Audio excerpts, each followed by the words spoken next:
when I was in America, I was invited to a dinner. And when I got to the dinner, I saw all these people. I didn't know they were going to be there. Some very interesting people. And I felt very uncomfortable. And I decided to leave. And God had no problem about me leaving. But that was the right thing to do. But there was something I saw that the Lord wasn't happy with me about. And this was it. I despised them. I was looking down on them. And I didn't know I was looking down on them. I thought I was doing the right thing. So when I left, the Lord said, it was good you left because you were sinning sitting there. And I said, how was I sinning?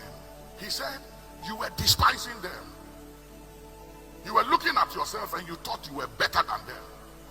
But what you should have done was to leave and just pray for them. But this attitude of despising and looking down on them was wrong because you were at that same place but for my mercy. So we have to be very careful the way we handle people who are not in church or they don't come to church and they are not like us. Jesus ate with sinners.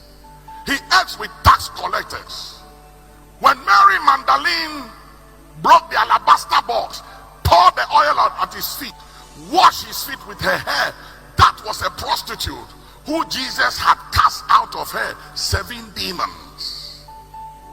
And the reason why we are not touching sinners and touching people is because we are too self-righteous people. Now, I'm not saying don't take a stand for God. You have to take a stand for God because without holiness, no man can see God. But in doing that, you have to be very careful that you don't do it with an attitude of self-righteousness. You do it with an attitude of humility and grace, considering yourself, knowing that but for grace, you and I could have been the same way. So when you are dealing with people, deal with them. People can't say, Papa, who is this person you are working with?